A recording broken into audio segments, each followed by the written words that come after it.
we say when we lift up the Passover matzah, which is Aramaic for this is the bread of affliction. We open up the door, this is the bread of affliction that our ancestors ate in the land of Egypt. All who are hungry come and eat. And we say it in Aramaic partly because that's the language of the people. That was the common, that was like street language. And so we want to make sure people hear it when we're calling them to eat. Lachma anya in Aramaic, also lechem oni in Hebrew. Poverty bread or oppression bread. Poverty and oppression related, the same word in Hebrew. And so we recognize that baked into it, literally, into poverty is systems of oppression. And so one of the reasons I think it's so powerful that Mazon is doing advocacy with it is that we break those systems at the same time we break bread. And make sure that that's how we move forward and everybody gets to keep that. And I just had the privilege of breaking bread last night with a lot of interfaith hunger leaders in the state, and it's really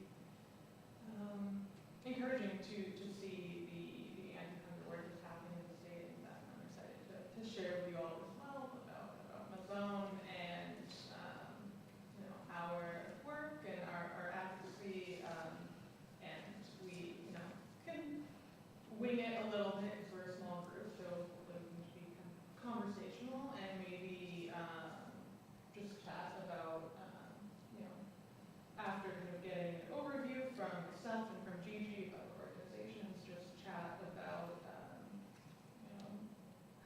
in an ideal world, what would it look like for this community to engage in anti-hunger work? I know, you've been engaged in anti-hunger work for a while, Rabbi Rothbaum, and you've been here in this congregation for so long, and just kind of brainstorm, like, how can we, use our voices as people of faith and as advocates who care about this issue, and then as a congregation, and how can we bring more people into this conversation as well? And I think it's exciting to be here in person because I think conversations are always great, but I think there's in these kind of intro conversations, it's good to get that read. So I'm excited to be here having this conversation. So trying to get organized here. Well, I'll start with, like I said, give an overview of Mazon, and we have Gigi here tonight from the Latino Community Fund, a partner of Mazon, and I'll kind of explain that in a bit as well. And Gigi will give an overview of your organization and the hunger work you've been doing, and honestly, a pilot program in the county that I'm very excited about. So I'm excited to kind of bring a very hyper-local kind of campaign and perspective to this space, and then we'll chat. So Mazon is an anti-hunger advocacy organization working to end hunger among people of all faiths and backgrounds in the United States and in Israel. We do this through education, advocacy, and capacity building. Those are the three pillars of how we do this work. And I'll just go over those three pillars one by one. So starting with education, 40 million Americans are food insecure. And for context, that's more people than the population of Canada food insecure in this country. Of those 40 million, 12.5 million are children, 10 million are seniors, and the biggest piece of education that I really wanted to kind of highlight and is going to guide us through this conversation today is, of those 40 million, for the 3/4 of all the working age adults who do not have a disability classification were working within the year that they received SNAP benefits, so SNAP being food stamps. Were working within the year that they got those benefits, and half of them worked within the month of that the benefits were received. And I wanted to bring that stat here tonight because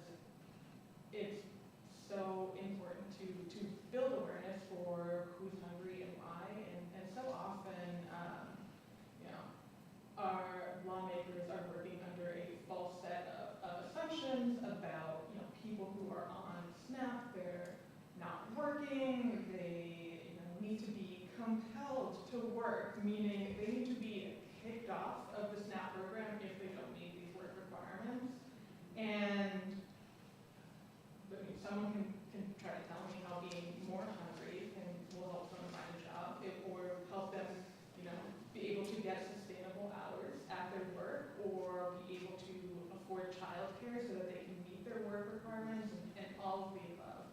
So at Mazon, we work with, to educate people about, to understand these facts, dispel the myths, dispel the harsh rhetoric around who's hungry, why they're hungry, and really paint this picture that food insecurity is not an individual problem, it's a systems problem. Which brings us to the second pillar of advocacy, which Mazon's work really falls into the advocacy category, working to strengthen and protect our social safety nets. So something that I get a lot when I talk to congregations, a lot of Mazon's been around for 40 years, or nearly 40 years, I think we're 38 years at this point. A lot of people think that we are like a direct service organization. They're asking where they can send their food donations to, and we say, we don't directly feed people. We're not a charitable organization like that. We work to ensure that people who are hungry today don't have to be hungry in the future. And 95% of our food assistance in the country is met by government programs and not by charitable assistance. That's really why Mazon focuses on making sure these programs are protected from. Say the percentage again? 95%. So that's including SNAP, including WIC, school meal programs, and others that I'm not thinking of. I don't know. So I think kind of that's incredibly powerful, that stat. Yeah. Because it's like, you hear conservative folks saying, why does the government have to get involved? Like, that's, we'll all just give charity and give to churches, and, right? But that's 5%. So in spite of what the Second Harvest and all those networks do, it's still 95% food stamps and WIC and such. Because there are billions and billions of dollars going into those programs. And not to say that 5% of the charitable sector isn't important, because when somebody needs food today, they don't have time to, wait for their staff applicant and apply.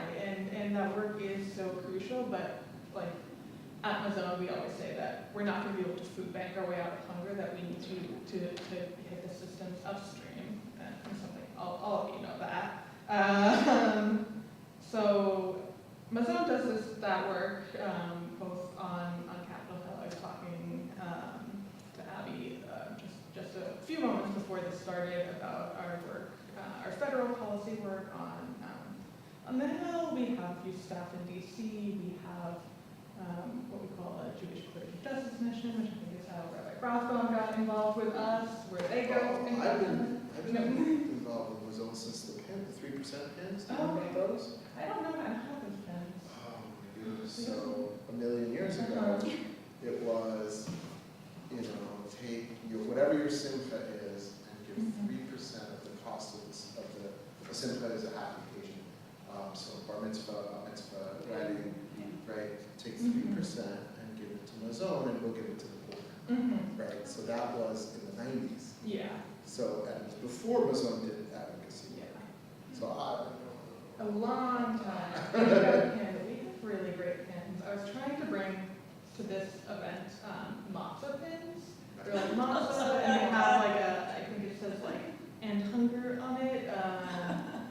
And they were in DC because we have a congressional hunger fair every year, and I was trying to get them to send me some, and they couldn't get them on. Who leads that Seder? That was Rabbi Joel Kasky, our board chair. So I guess kind of going back to our last pillar, which is capacity building, and that is one where this congregation comes in and where Gigi comes in as well.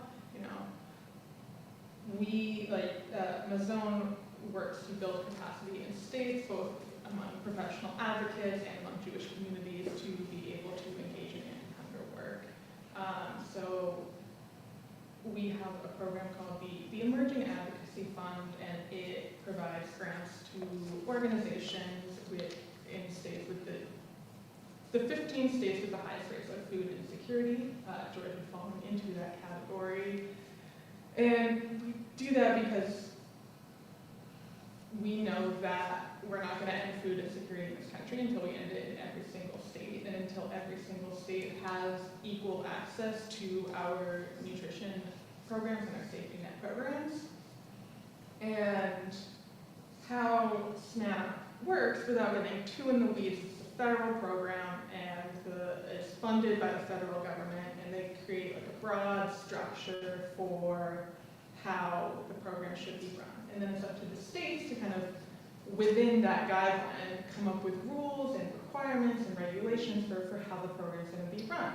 So I was saying earlier, in places like Kansas, where within those guidelines, they are trying to raise the age for work requirements from 49 to 59. So everyone up to 59 years old would have to meet also raising the number of hours, a 30-hour work week compared to 20 hours. So it would make it so that less Kansans would have access to the SNAP program, to federal benefits that are,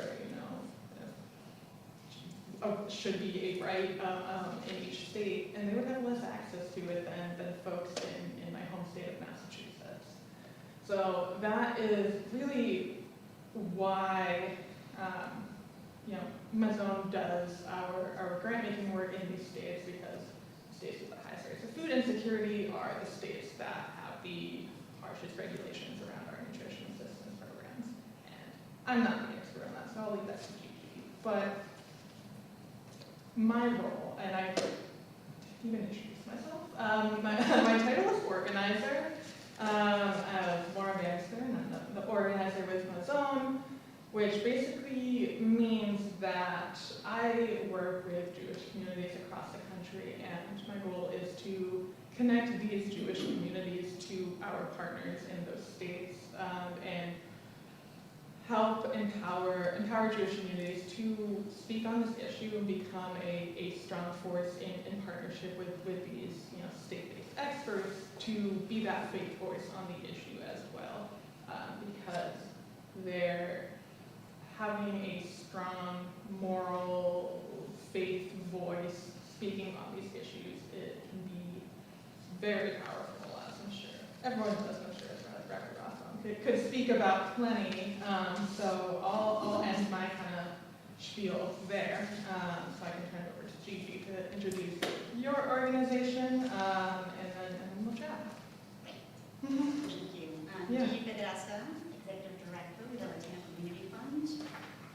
Very happy to be here. Thank you for inviting me. We are a nonprofit organization. We are nonpartisan, 501c3, and as I was sharing before, we do have three very important pillars that cut across sort of our programs. Our pillars are advancing a people's democracy, and that includes everything from civic participation to the extent that people can, to understanding know your rights. Yes. Thank you. Okay. Darcy. Yeah. Awesome. Thank you. Darcy. Do I have it here like this? Loud? Yeah. Just put it. It's whatever you prefer. Yeah. Yeah, maybe. You'll pick that up as well. Okay, great. Thank you. Perfect. The second pillar is around protecting and building communities, and the third pillar is around expanding economic opportunities. And those pillars cut across our programs, which are advocacy, and our advocacy is mostly state advocacy. We do have a couple of federal priorities, including, for example, comprehensive immigration reform. We have supported and written letters of support for bills like, for example, Leave the Bar Act, which, going back to Lauren's remarks, many folks believe that only folks that are undocumented cannot receive federal support safety network programs. Is not true. If you are a legal permanent resident, you still have to wait 5 years to qualify. And so there is a Leave the Bar Act that was proposed last session, and it's being reintroduced this session. It didn't get a vote, and it would remove those 5 years of wait. This is U.S. Congress. This is the U.S. Congress, correct. So those are some of our federal priorities, and then state priorities include everything from quality education for all. Particularly, we focus on English learners. Georgia has the 8th largest population of English learners in K to 12.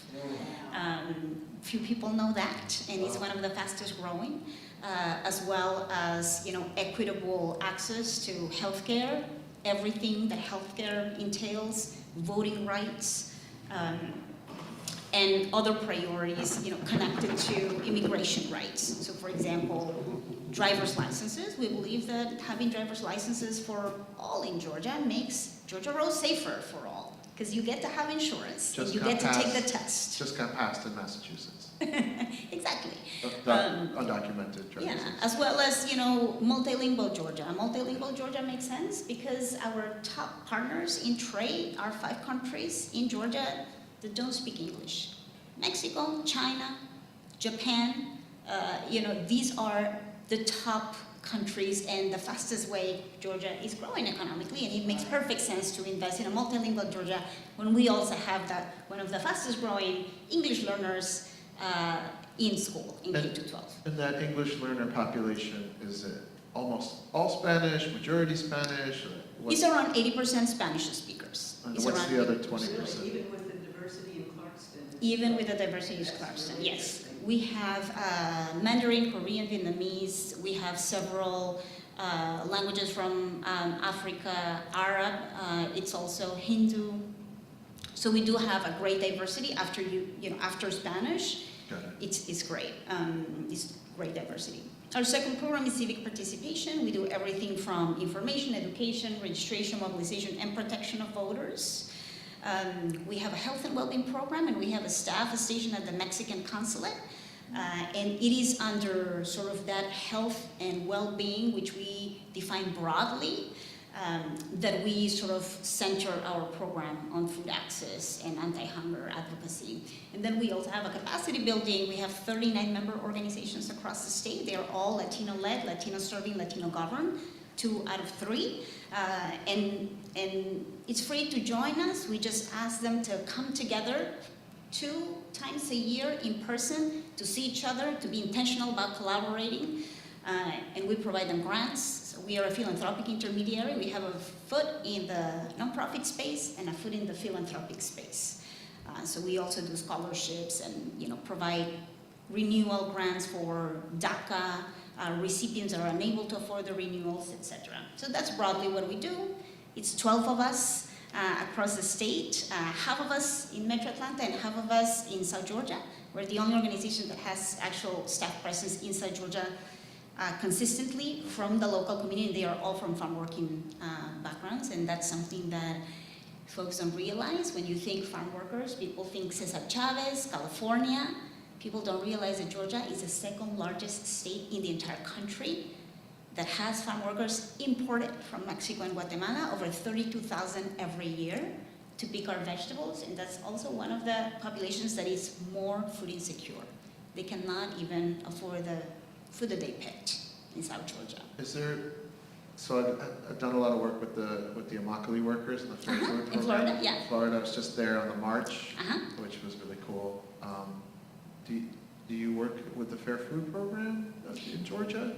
We don't work with them, and so what happens is that there is just absolutely no investment in the south of the state, because if you think about how Georgia, economy, the #1 sector is agricultural, Wow. right? Wow. And so there is an intentional decision, if you think about it, to keep the system how it is, because that's how Georgia grows, literally.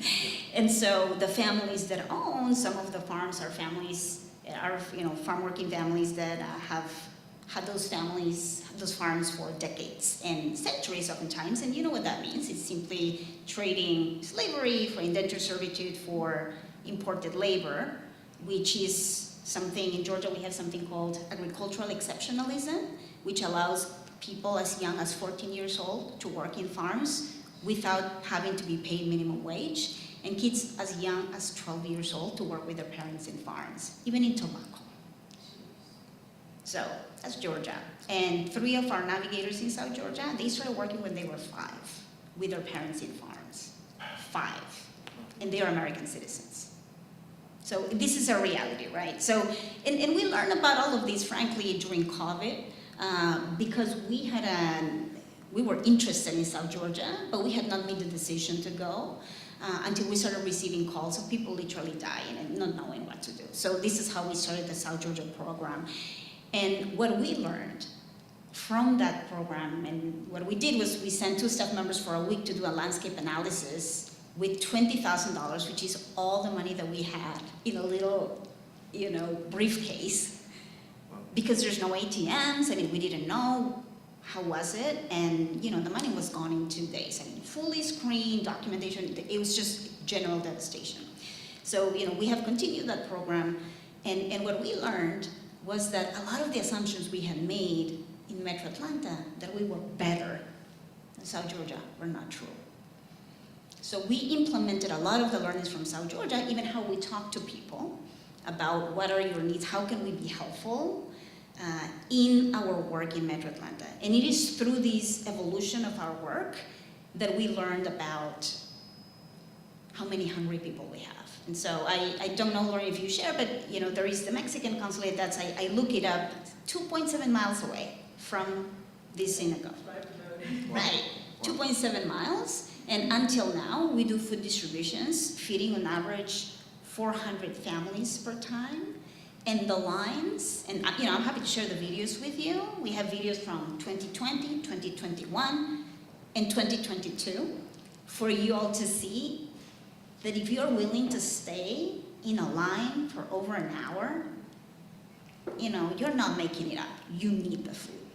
And this is not, we're not talking farm workers, we're just talking. No, we're talking regular people that work and live 3 miles away from here. Yeah. Right? In Clarkston, at the campus, they do a food giveaway. The lines of cars Correct. around the state. Correct. Well, I've taken so I live in Summerhill. Are you from, Yeah, Summerhill in South Atlanta, Yeah, yes. so you're in Atlanta. And so I drive from here, I get on 85, 75, Mhm. then I get off. And, ride around Atlanta, sometimes I get off, 20, all that stuff. So I keep a lot of singles in my car now, because there's always somebody asking, and so Yeah. I just want to be able to reach up and give out a dollar to somebody, and I just feel like it's nothing. So, Yeah. The fact that you're doing something more systemic. Well, so what we're trying to do, and this is how, the conversation started with Mazon. There is, and I wrote some numbers to make sure I'm prepared. So the food banks, there is every year the Wild Hog Supper, which is it's an event that happened the Sunday before the start of the legislative session in Georgia. And it's a fundraiser for the food banks in Georgia. And so all the legislators come, and this is your time to sort of make a contact. I'm gonna come for you this year. Really? These are my priorities. Unrelated to food, but food brings people together. What's it called? It's called the Wild Hog Supper. There's a hog. Wild hog? I Hog. wonder the Jews don't know about it. Yeah, Wild hog. hog Supper. Supper. Yeah. Wild hog supper. So Can't make it. I'm happy to send an invitation for next year. It's $25 or something. Yeah. And so people come, all the legislators come. We show up so people know. Hello, I'm Gigi. I'm gonna be looking for you because this is what we're working on this year. Wow. And people cannot escape because it's food. And so they had some numbers for us. And so the food banks across Georgia deliver 108 million meals last year, Wow. right? Through 2,000 partners. And so I want to go back here, right, to the neighborhood, to 3 miles away. And so we have the Beaufort Highway Corridor. It's a 10-mile long, 2-mile wide district. And when I say district, I'm thinking school district, because that's usually how we think about policies, because then you have the council, but then you have the Board of Education, right? And you have the county delegation. And it's easier when it's the hyper-local it is, the easier it is. So when you think about it, it makes absolutely no sense because the townhomes, the more beautiful homes like this, are not part of that district. They are part of other school districts. They have intentionally drawn a very long kind of snake of only the apartment complexes that are the poorest, right next to the highway, that are 95% immigrant and Hispanic, and the rest Black from African diaspora. And so these are the only folks that go to this district. To make things more interestingly, this district, usually you have a district, you have a council member, or you have a board of education member representing the district, right? The district is split in 3 board members. So to do anything, you have to get 3 votes. They are all white. Are you talking about the legislators, the school? The school board members. All white, they're very progressive, but they're all white, okay? So there's this snake-shaped school district, Mm-hmm. which has a school board, Right? has 3 members of the school board, and Out of the entire DeKalb County, which is massive, right? That has 8 board members, 3 of them are just there, just to make it more difficult to I organize. see. And then it's 5 different cities, okay? So when you think about you have a good relationship with the mayor, it does nothing to you because you need 4 other ones to be aligned, and the council members. And so the pilot project that I was sharing with Lauren, because I am an optimistic, I wouldn't be doing this work if I was not, and I truly believe in the goodness of people. I think not everyone is as smart, but I don't think people are mostly bad. I don't think they're smart. So what we're trying to do is, there are some models across the country of school districts using some of the ARPA funds to help better fund some of the school meals that are happening, particularly in this school district that I'm talking about.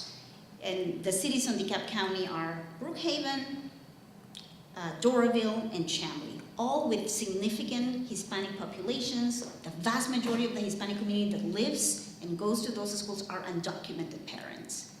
And the reason, go ahead. What's that one right off Shallowford, the big elementary school on Desmond, is it? You know what I'm talking about? Yeah, so there's Montclair, There and Montclair, Cross yeah, Cross Keys is the high school, Montclair, John Lewis, Woodward Elementary, then we have Sequoia. Sequoia is the worst, Oh, wow. yeah. Sequoia is the only school in the state that has 46 trailers, where kids go to school in trailers for over 40 years. And that's in Atlanta? That's part of the, DeKalb County. that's That's part of the schools school, have trailers. right? That's part of the school. So they no longer have a field or a place to go to break. They have trailers on top of what used to be the field. Yes. And these are the schools that are 95% Hispanic, and all the parents are undocumented. These are all Title I schools. These are schools where, 95, 98% of people, of children, of students are in free lunch. But What percentage? it's like 95, 98% they are, on free lunch. So, and it also happens to be, a district that has huge language challenges. And so how are people supposed to register for school meals, for free school meals, if you don't speak English? And there is not, full-time interpreters, and the materials are not there. And then we're not even talking about digital literacy. We're not even talking about needing to have a social security to even sign up on the portal.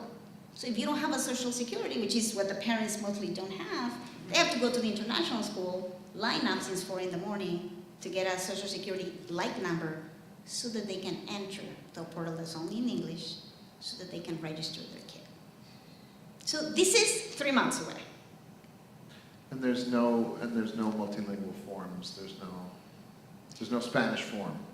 There's no, we do some organizing work that, there are parents that are organizing, that they have been petitioning to the school board for years, to the county commissioners. Commissioner Ted Terry, who is Clarkston, also happens to oversee this area.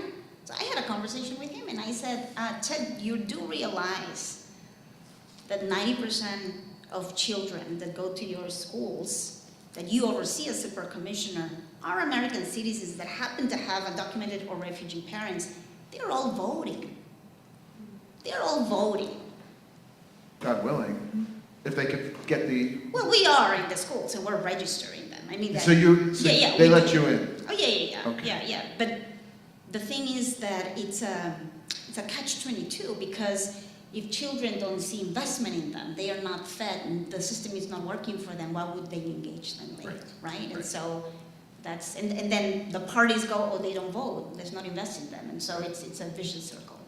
So the idea that we had was, since there are already schools, and during COVID, there were free lunches, and it was a huge benefit for parents. Can we expand that and use some of the ARPA funds while we figure out a way to pay for it?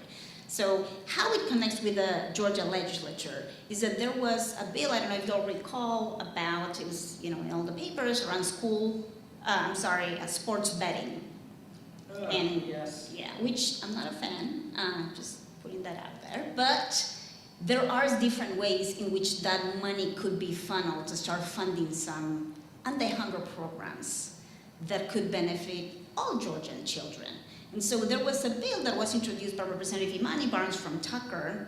It was HB 510. It was introduced late. We worked with her since the beginning, and Joy from Mazon, was kept abreast of all the developments.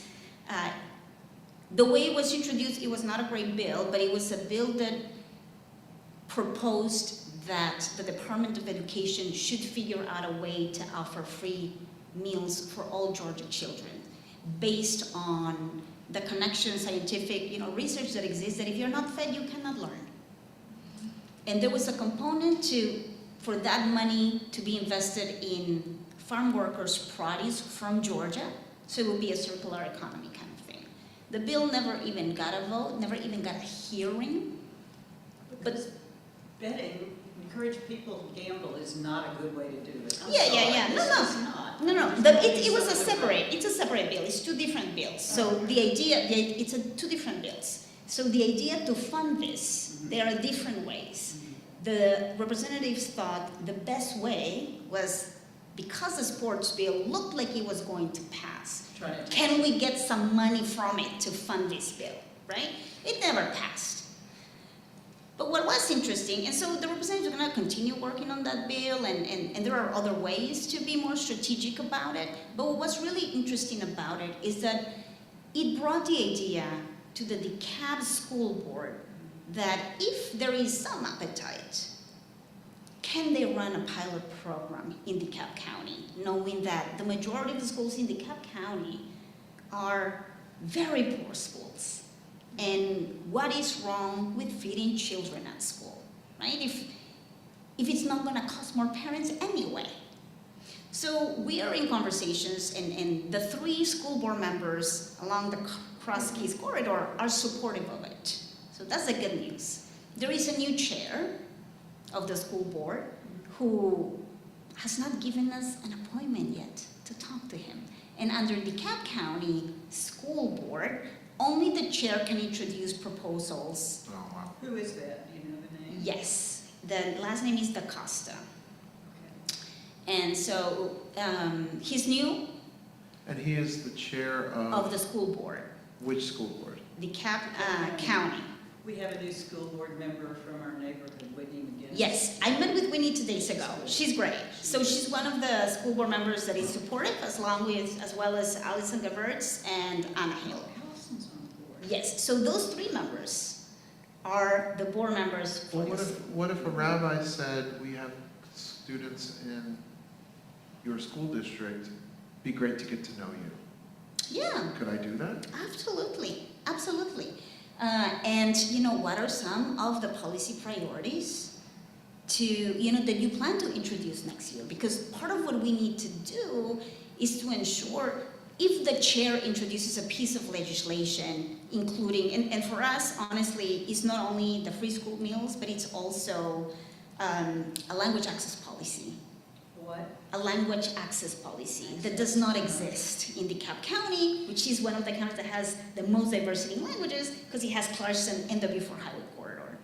So introducing a language access policy not only will set a standard at the board level on how the district operates in community, it will also then streamline not only lunch and breakfast registrations, but registration in school, access to ESOL programs, anything else. Right now, it does not exist. So for us, those both go hand in hand. And so we need the chair to introduce this because we need 4 votes to pass a policy, and we have 3. So we need the chair. And so that was my ask today, to explain how we are thinking about it. One of the board members, Anna Hill, it's not planning to run, and we're trying to figure out if we could, not run, but identify, yes, candidates from the community that can also. What part of the community is she from? So she is the northern part of Before Highway, closer to Dunwoody. So this is DeKalb County, so who's the school board member from this area? Whitney McInnes. She lives around the corner. Yeah, and she's excellent. Okay. She's new. Yeah. But she's not one of the 3. She is one of Oh, them. she is one of the 3. She's one of them. So that she connects to that? She connects, she's one of them. Yes. Oh, I see. So it's really interesting because you see all of these policymakers in this tiny area that is the one that has the less attention and benefits and support. Right. And then the rest are just spread out, and it happens to be right here. Yeah. And so that's how we are thinking on one hand about an anti-hunger policy that can be piloted. So if DeKalb County pilots something like that, we could have one of the county or the school district, we could have a school district that's very diverse in terms of not only ethnicity, but also languages and background. And then the only other school district that has done this, it's Clayton County. In Clayton County, it's primarily Black. Where is Clayton County? It's south of Atlanta. South Atlanta. Yeah, and so, but they are also going through a lot of turmoil. And so our idea is get DeKalb County as an example, because we do have an opportunity. We have a new school board member, we have a new superintendent, we have a new chair, and they all need to leave a legacy, a mark, and food shouldn't be controversial. So I think a rabbi and a congregant should go visit those people. Yeah. I think we need to Or maybe another make congregant, our maybe don't. congregants aware of this issue particularly. I mean, I think most of us are oblivious to You what's gotta have the going on recording within our to share. local schools. Yeah. Darcy, I don't know if you want to say anything. I assume you can hear. Yeah. You're I in the can car? hear, I'm driving. Oh, Do you have any questions, thoughts you want to add? No, I'm just listening, taking it all in, but thank you for asking. Okay. Yeah, and so it's also an issue that is going to benefit us in the future. The Hispanic community in DeKalb County has grown 20% in the last 10 years, and it's growing from people born here. And I always, say this disclosure, regardless of how you feel about immigration, and the Jewish community historically has been very friendly to immigration issues. There's a lot of similarities in the, right? But regardless how folks feel, 90% of children that are Hispanic in Georgia are American citizens. Sure. So this is denying American citizens access to food if we don't take action and really champion policies that are going to allow them to survive, quite frankly. Gigi, are other churches, pastors working on this? Not that we know of. So the food bank sort of structure in the state is very powerful. And you should know that in states where these policies and bills have passed, there are 3 sort of, how do you say, I guess counter, right, to the policy. Opponents. Yeah. The food banks is number 1. Really? Yes. why? Because the food banks are part of the sector, and that's how they pay bills for donations. So if the schools, and to Lauren's point, over 30% are kids that are hungry, start feeding kids, then guess what? Food banks lose 36% of their clients and funding. How, That's there's so so many more gross. clients. I know. It's the more you know. The more you know. Oh my God. So I'm not saying that it's in Georgia, but I'm saying In other states, that's one of the opponents. The second one is rich families that choose to send their kids to school, to public school, right? And for example, one of my children I have two girls in public school, and here in DeKalb County, I'm a neighbor of DeKalb County, and one of them doesn't eat, right? Doesn't like school food, so she brings her own line food. My other one, she eats it. So parents feel that for some reason, your kids are going to be forced to eat the food, and they don't like it, even though they have a choice, right? So that's the number two.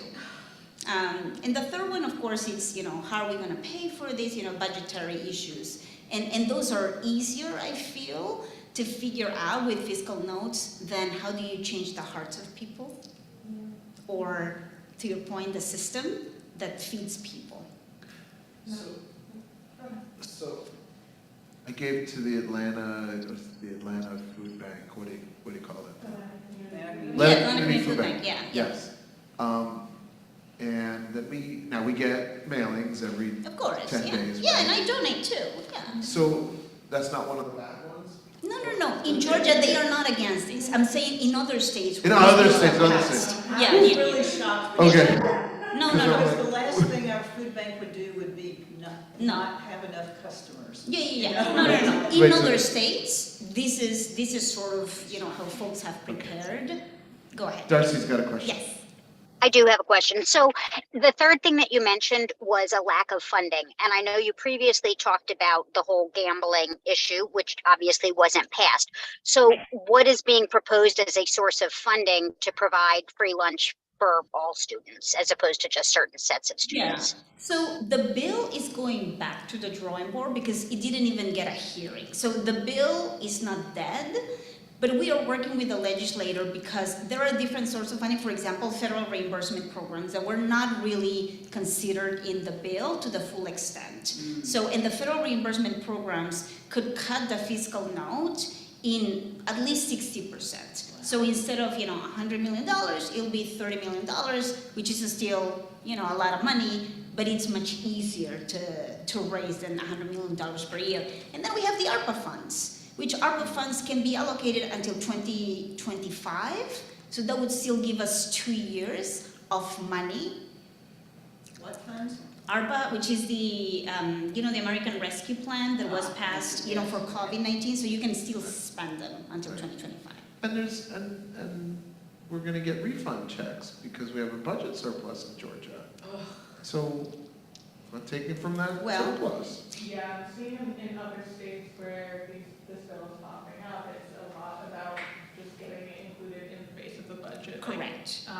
Without having and one place they didn't do that was Colorado, where they have a specific tax now that goes towards school meals. But in places like Massachusetts, they're just trying to get it included, and they just did this in Minnesota in the base of the budget, show that it's one of your values, and then other places are also using the ARPA funds. And that's absolutely right. It is, we feel, a value proposition, right? It's a value statement for a state like Georgia that bases its economy and agriculture to be able to feed their own children. And so, it's... And also, don't say you're pro-life, but you don't care about... Right. So you're only pro-fetus, and then once the baby's born, you don't care. Yeah. Come on. And the governor can also make a decision, like has happened in other states. You don't have to go through an entire bill process. The governor can also say, as an executive order, to fund, let's say, the program for a year with the ARPA funds that the Georgia, their office gets. Of course, we're having some conversations about it because we believe Ryan Kemp has, very important political aspirations, and honestly, it'll not only benefit a lot of people here, it'll benefit rural counties the most, and that's where a lot of his votes are.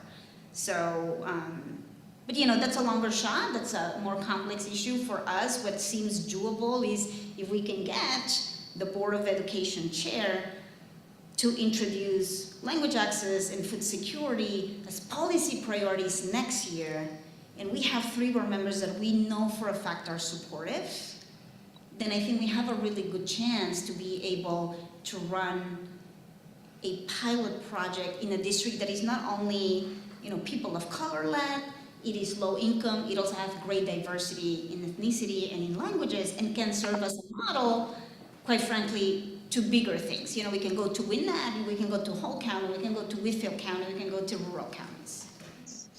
I have another follow-up question about the money. Yes.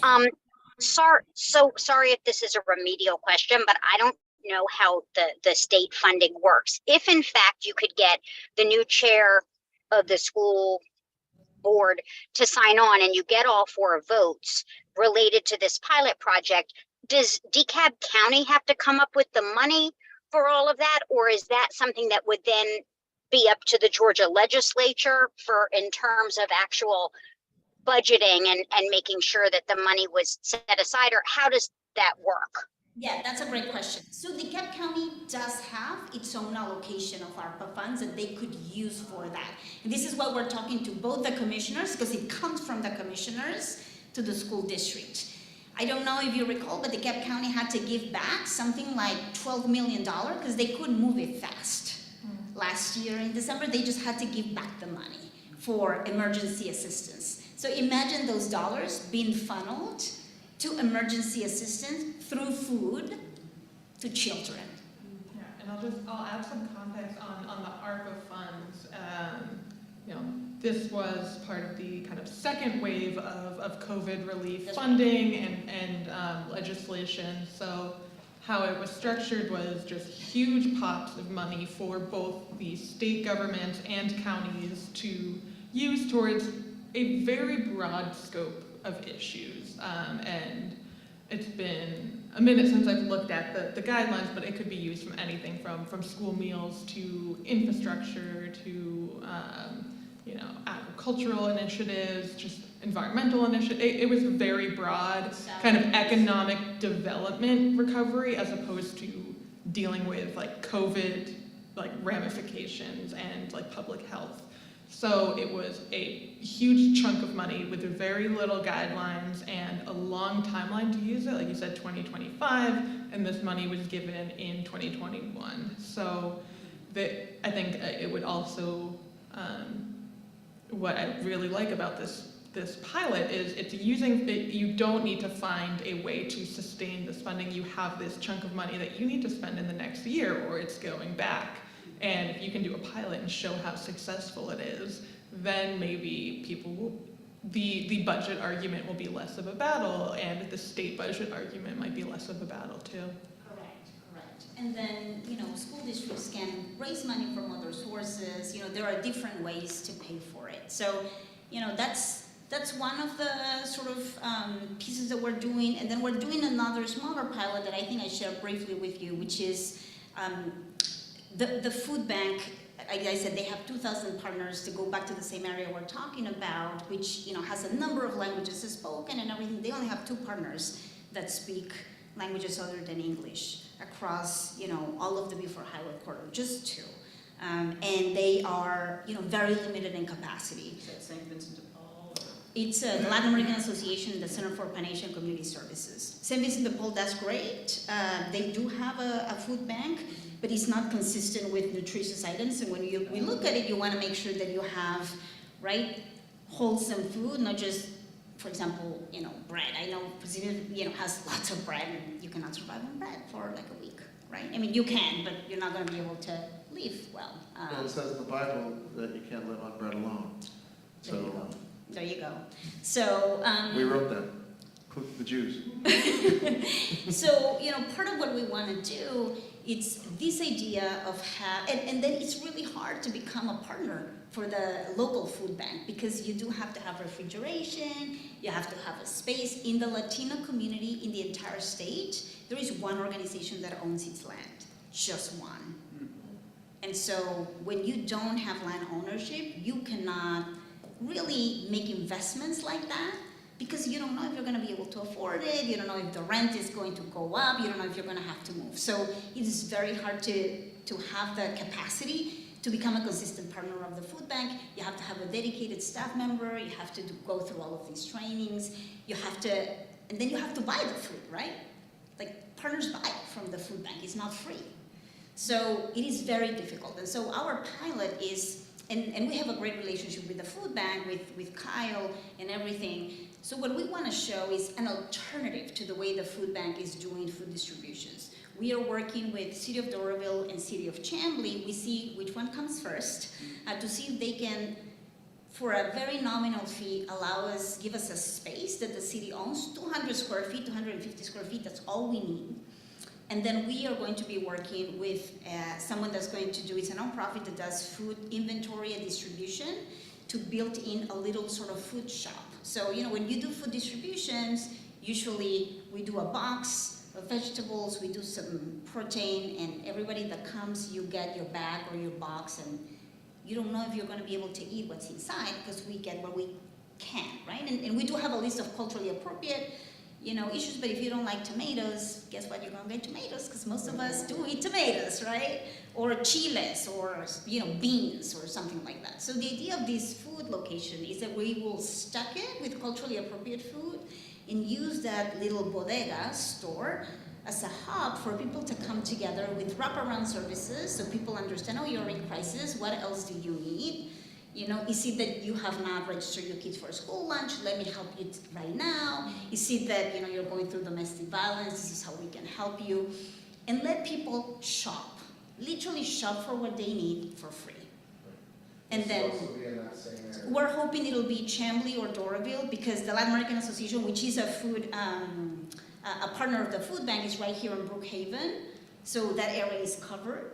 And so we want to go a little further up when there is not that much accessibility. There is St. Vincent de Paul in Chambly. And there's Shallowford Pres and some of the other churches there, but I don't know. But it's not consistent. Right. And It's all volunteer. That's what it is. exactly. Yeah. And then the language access is not there. Mhm. So if you're hungry, you don't speak English, how do you ask?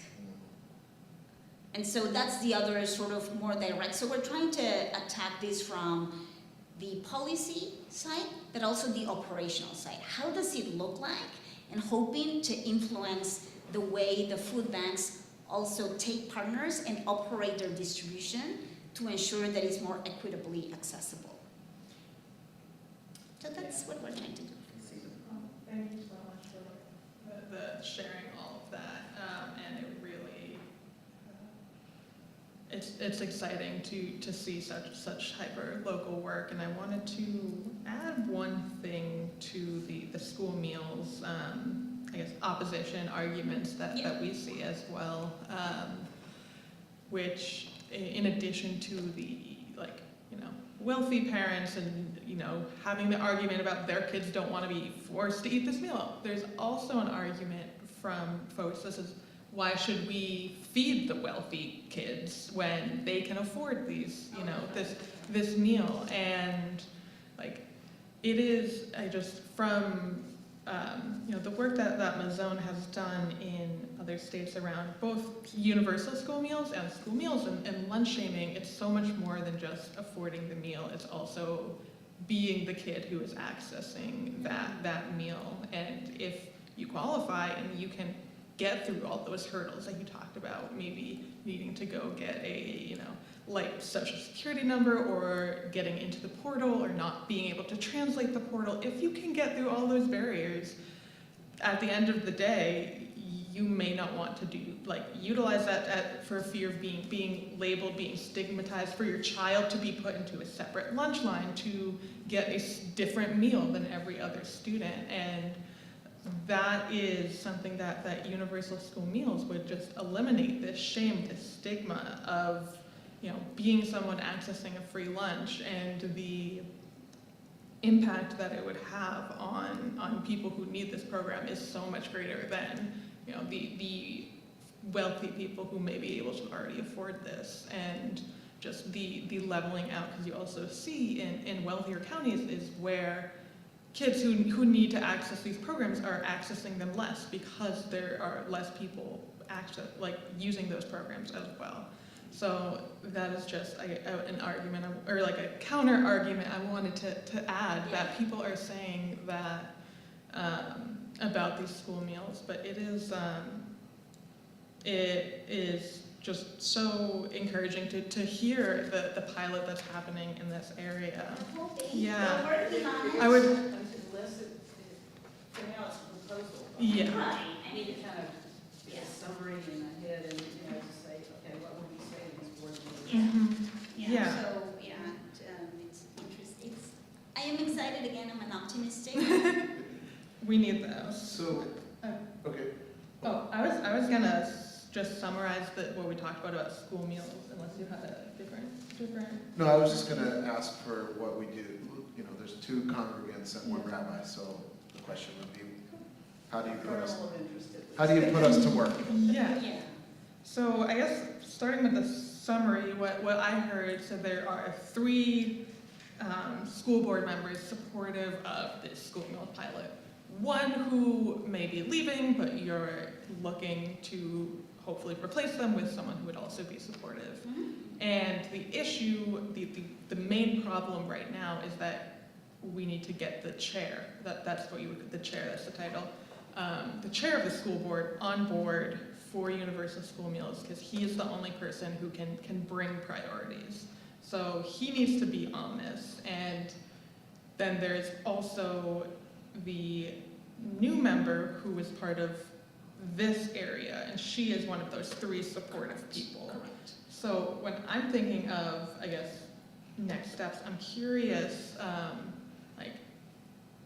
would the board chair take, you said you've been having trouble getting a meeting with him. I don't know if you have a read on him, but is he someone who would take a meeting with someone who is not in his area?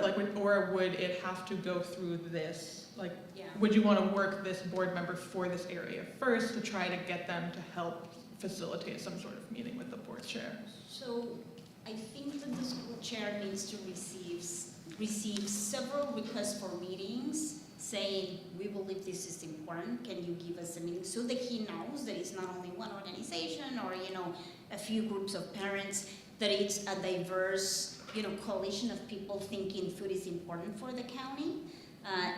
And with the new superintendent, that it's starting, right, in a few weeks. That's right.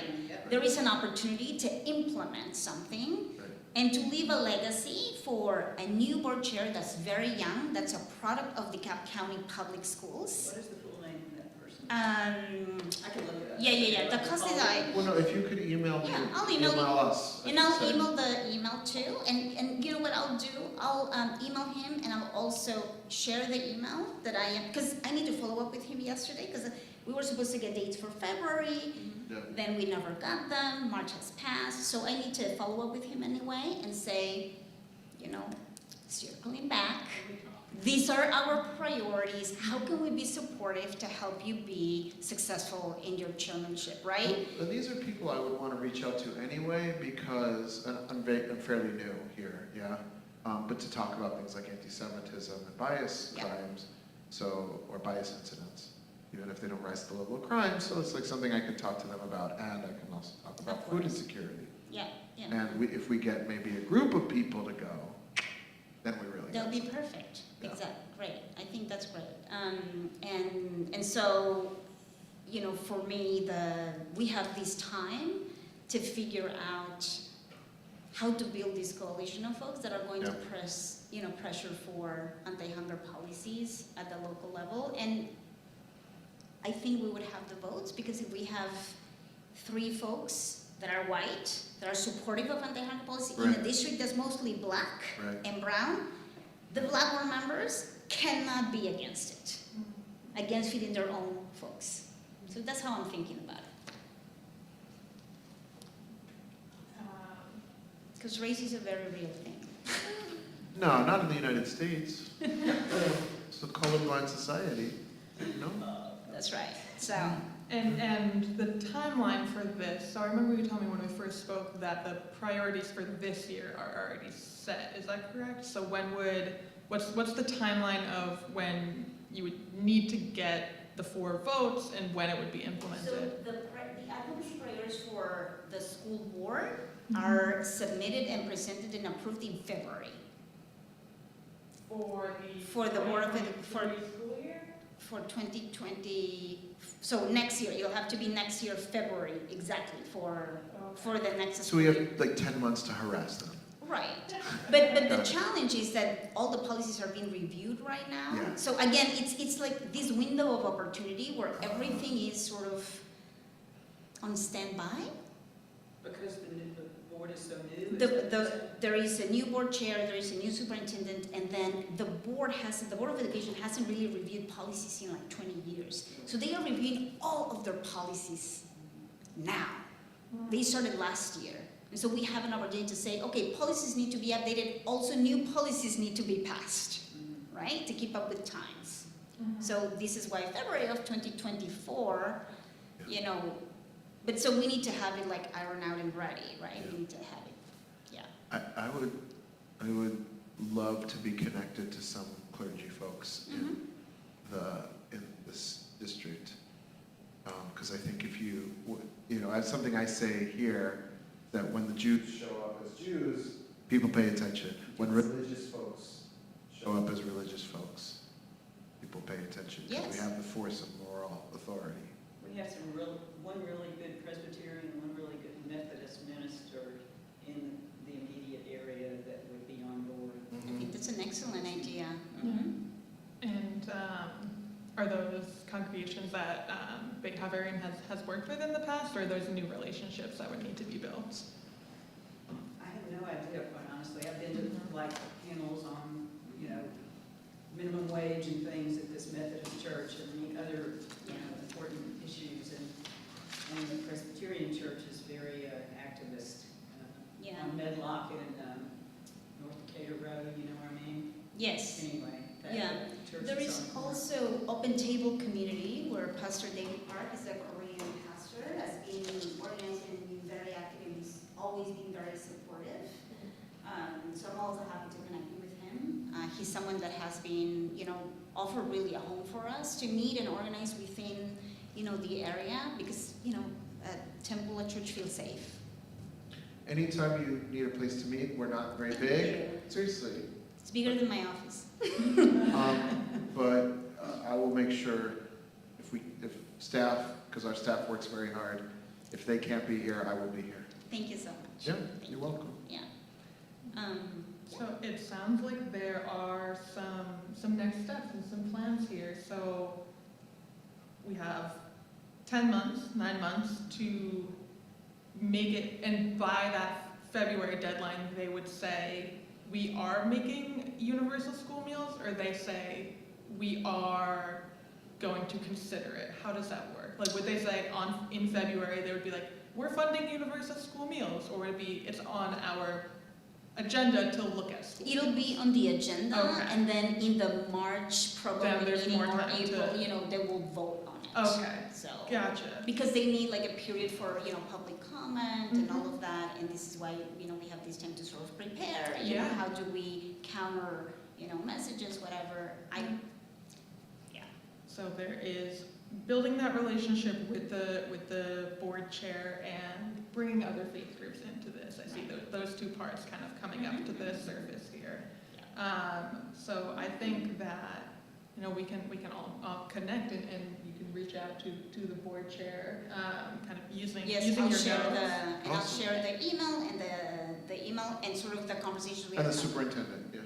The board chair and the superintendent, they are having a meet and greet, I think in a couple of weeks. I'm also Oh, yeah? happy to share. Oh, yeah, tell I us. don't know how it's gonna play, so I talked to Whitney about it. She's not sure if it's going to be more informal or it's gonna be on the stage, my Mhm. speech and leave. Right. And there are 10 people who Right. already have prepared questions. But I'm still going to show up, Yeah. so I'm happy to share with you because you have to show up, right? And yeah, Half of life is showing up. that's right, that's right. And so this school district, it is for DeKalb County, so the school districts are split up by county, so is that correct? So like any congregation that falls into the county is in that school district, that's how it works? That's right, that's Okay. right. So, Okay. yeah. I mean, we have people from from all over, right? Yeah. So a lot of our people are in Decatur schools. Okay. But, you know, we can still be allowed now.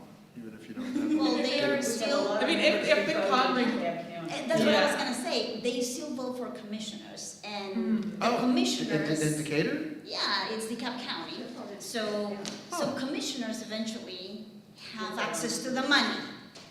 Wait, so you're talking about county commissioners? Right. Ah, okay.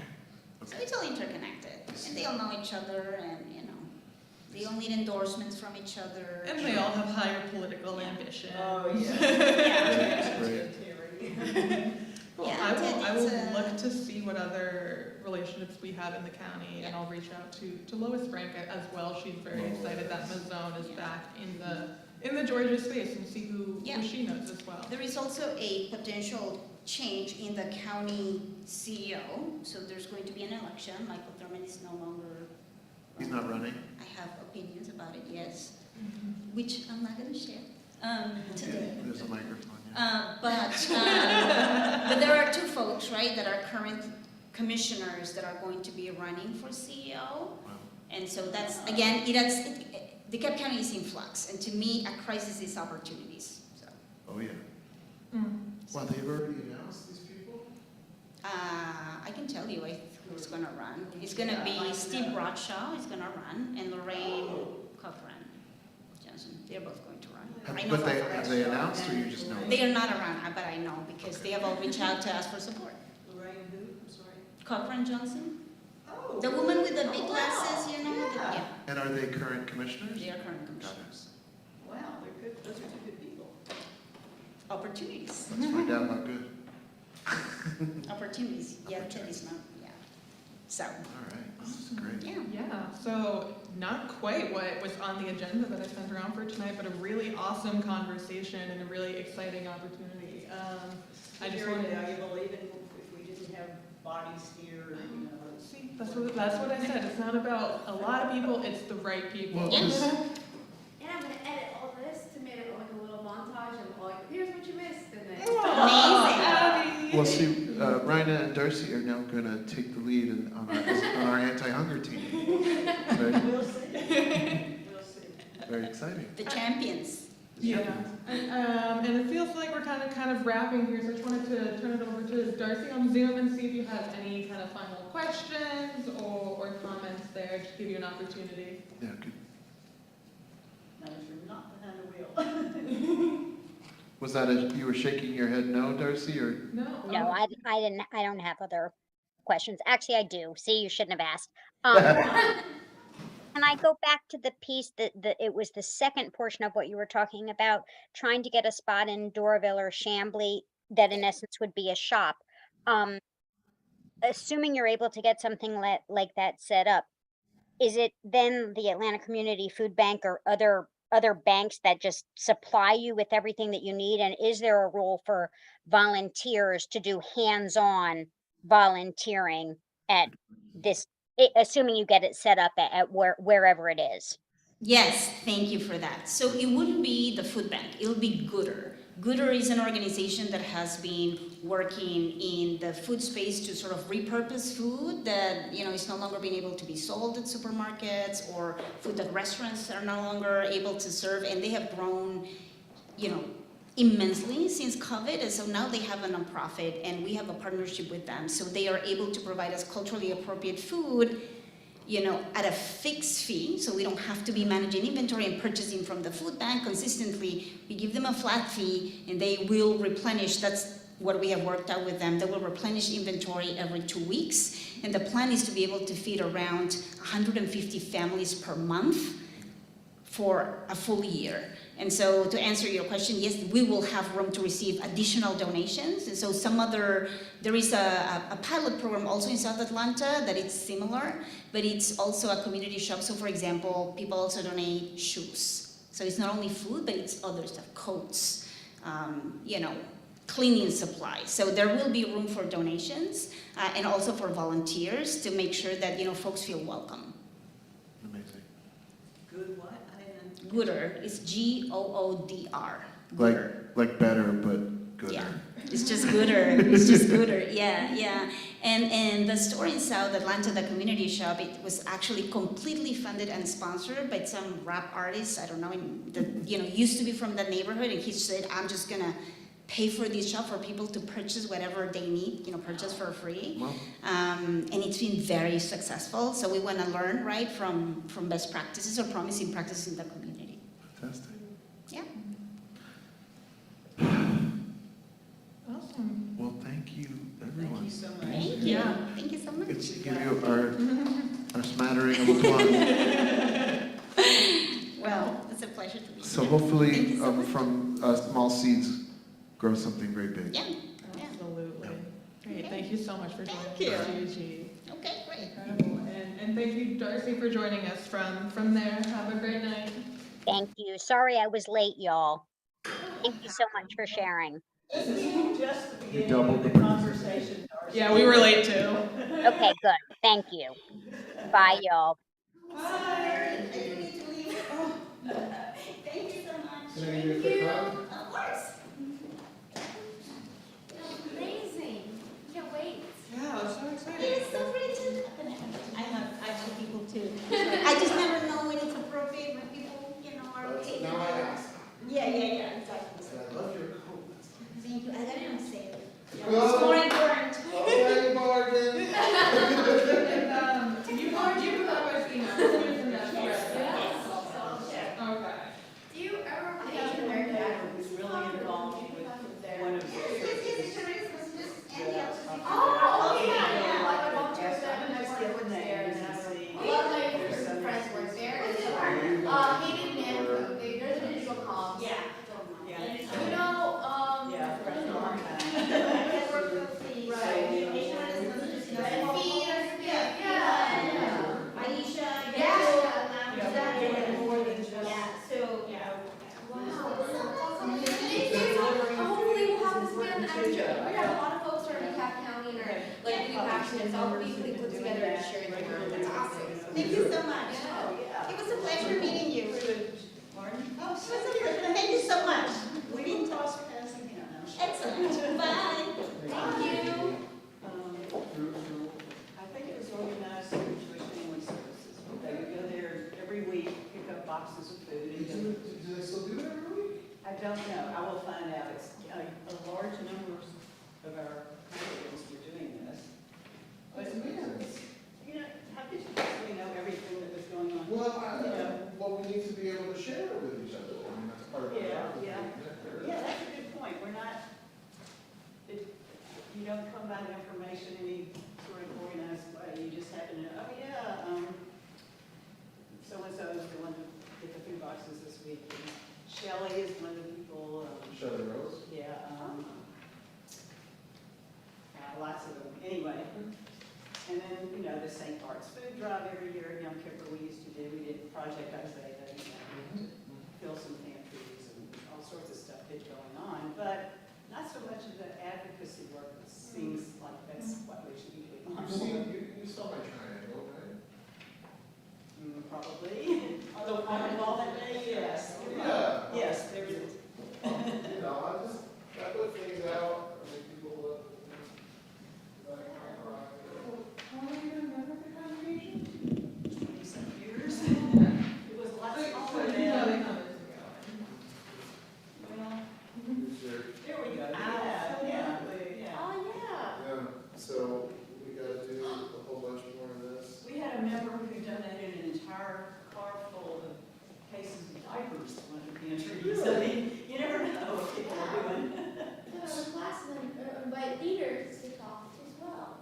Hmm. Yeah. Have on a social justice class and invite like leaders from the Latino Community Fund, Asian American Advancing Justice Fund, lots of Mazon. I feel like it'd be cool to have another class, but then have all these people together.